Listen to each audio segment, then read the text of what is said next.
And given what we have seen on the news and around the political scene in the last few weeks. Terian, thank you very much for having me here. Kenya is still a very good investment case. I think the long-term overview for Kenya has a lot of positives going for it. The people, the opportunities in terms of production, in terms of manufacturing, the investment opportunities that are here are actually far and beyond what you have in other sub-Saharan African countries. Take the case in terms of Nigeria, what's happening there. If you look at Africa, I mean, Kenya literally stands out there, and in the long term, outside of the stuff that is happening now, it actually remains a good investment case, and you need to be putting your money here. The question is, where do you put your money, and at what time do you put your money? Tell us, where do we put our money? Well, there are very many investment opportunities at this point in time.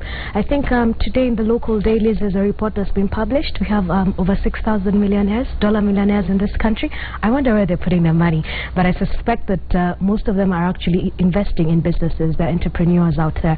I think that there's a breed of people that are seeing opportunities. They're investing in businesses, and not just investing the way you'd invest in like a barbershop or in a mediocre kind of business. They're investing, they're seeing opportunities, and they're putting up proper structures in terms of being able to exploit opportunities, and then they're going to international markets and looking for places where they can sell their products and services.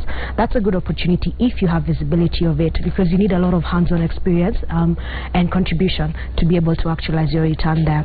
That said, land is also a very good investment opportunity at this point in time. We've seen people putting a bit of money in fixed deposits, but the rates have come down. I think you've seen the T-bill is closer to 7%, so it's actually at a low position.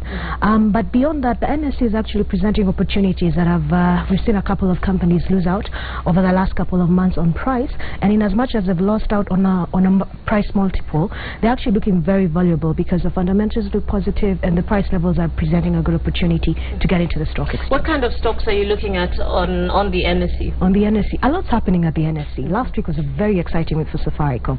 It touched a high of 18.4 shillings. It's never touched that high before. And I think we also on social media that there were all these rumors Safaricom is going to buy a bank, it's going to become a bank. And the first thing about stocks is you sell on the rumor. So on that rumor, I think we saw a couple of people coming in and trying to take profit at the 1840 level. And I think at this point, if you bought it at 5 shillings, it does present a good return for your investment at that point in time. At least try and lock in some profits, and thereafter you can come back and buy the stock again and start from an 18 level up rather than holding at 18 and it goes down. That's one case. Then we've seen the banks actually take a bit of a beating in terms of price. There have been issues on asset quality with the banks. Are they able to extend good and proper credit over the next couple of months, years, so to speak? And on the back of that, we've seen a bit of weakness. Now, this weakness also presents an opportunity to buy into them.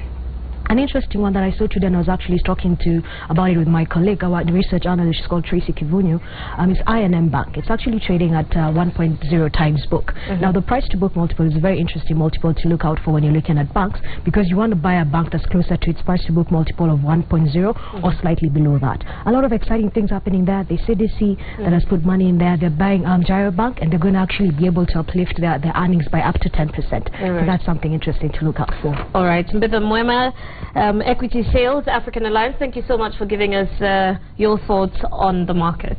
And now I'll hand over to Michael to bring us a look at the Tenders Corner.